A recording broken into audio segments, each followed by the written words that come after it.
Today's video is going to outline my list of top 10 new features shown off so far in Age of Empires 4 and my thoughts on the effects they will have on gameplay.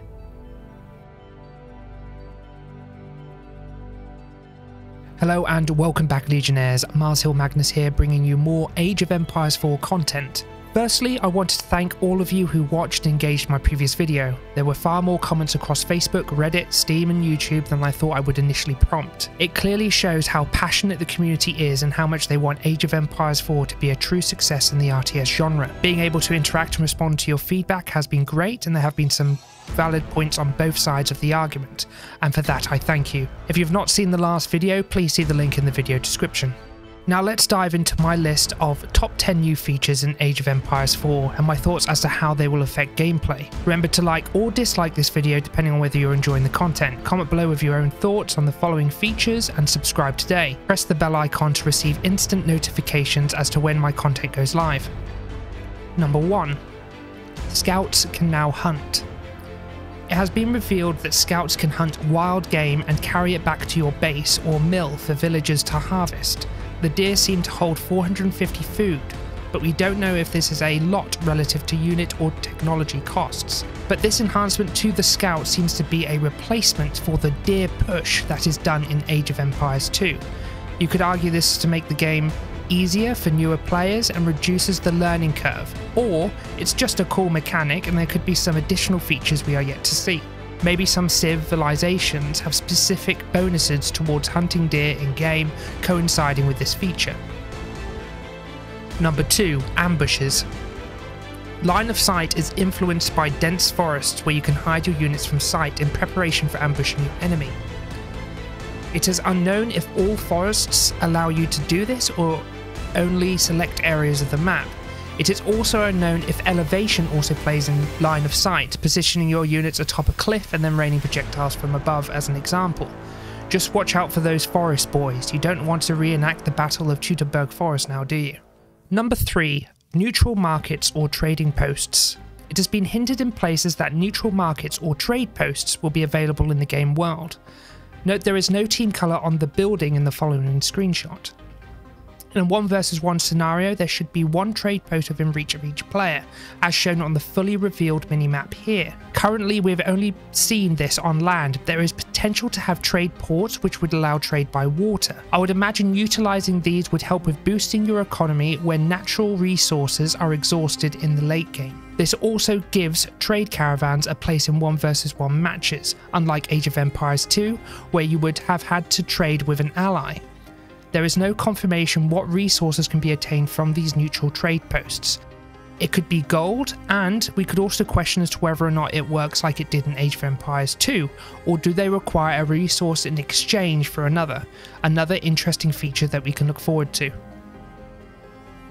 Number 4. Landmarks. Landmarks are a new kind of structure. There are 2 to choose from within each age which offer different perks and units, allowing a civilization to specialise in a certain way. For most civilizations you are limited to choosing one of the 2 for that age, and once built you move forward to the next age. However, the Chinese can build both landmarks within a given age, which allows them to designate a dynasty, which has additional perks, but more on that later. Number 5. Military units can construct defensive structures and siege equipment. During the fan preview, we can see in the user interface on certain scenes, foot soldiers seem to have access to a building menu where they can construct siege equipment, such as siege towers, battering rams, catapults, trebuchets, etc. But this is greyed out. This made me think that they either do not have access to the siege equipment in the current age, or have to research some tech so siege equipment can be built outside of a siege workshop. In addition to this, the Delhi Sultanate's foot soldiers can also construct defensive structures. This would allow them to construct some formidable outposts quickly, securing resources and strategic positions on the map. Number 6. Mountable stone walls. Stone walls can now have units mount them and fight from them. This makes siege towers more viable in Age of Empires 4 when compared with Age of Empires 2. I would imagine taking control of the walls would be pivotal for defense and offense. If you are sieging your enemy and you take their walls, your ranged units could possibly have a height advantage and a damage multiplier similar to the height advantage damage boost in Age of Empires 2. In addition, it would seem once segments of a wall are destroyed, you can walk up the rubble to mount either side of the destroyed section. We don't know yet if units are killed or damaged when a wall crumbles from beneath them, one to look out for. Number 7. Random map generation. The developers have confirmed random map generation will still be a thing in Age of Empires 4. Strictly, this isn't a new feature, but a noteworthy one in my opinion. I think this is key to maintaining the Age of Empires feel. It's pretty unique to the franchise and ensures scouting holds the same importance. Scouting will ensure you can plan your settlement effectively, taking advantage of the landscape to build your base and its defences, and also identifying where your resources lie, as it will be different every time. Number 8. Fire.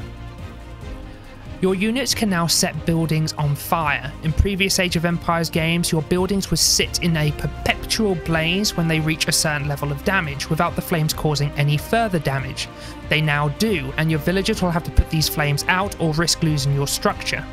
This adds a more interesting element to raiding your enemy. I can imagine it would be a real headache when you get raided early on and you have important buildings set on fire. I could also imagine that this new feature may be beneficial to civilizations which are deemed more aggressive earlier on, such as the Mongols. Maybe they will receive some form of a bonus from raiding and setting buildings alight. Number 9. Naturally occurring roads and paths. As your settlement grows and you construct buildings, you will notice that paths and avenues naturally occur between your buildings and towards the exits of your settlement, whether that be a gap in a palisade wall or towards a gate. This makes your settlements really come alive, but I speculate there is more to these roads and pathways than mere aesthetics. I would imagine that units move quicker along these avenues to quickly traverse your base and maybe across the map, to get to areas where you're being raided, or you need to quickly man a defense against a siege. Number 10. Asymmetric civilizations. The developers have announced that there will be 8 civilizations on the release of Age of Empires 4. 4 so far have been revealed, and they are the English, Chinese, Mongols and Delhi Sultanate, all with a very distinct look and feel, defining their culture from the appearance of their units to the style of their buildings. Not only do they look very different from one another, they also play quite differently from one another, primarily on base management and on the economic front. Take the Mongols for example. Their bases can now be packed up and moved to destinations where their Ovu building can passively mine stone for economic benefits. With the Delhi Sultanate, their upgrades and technologies are completely free, but require scholars to speed up the research speed, otherwise it is incredibly slow. I will be doing my next video as a deep dive into the asymmetry of the revealed civilization, speculating as to how they will be played and how their economies will differ. So that's my list of the top 10 new features in Age of Empires 4. Let me know in the comments section below which ones you're looking forward to, or even features I may have missed out. Be sure to like the video if you're enjoying this kind of content and subscribe today. Be sure to press the bell icon for instant notifications as to when my content goes live. Until next time, this is Mars Hill Magnus signing out for now. Ciao.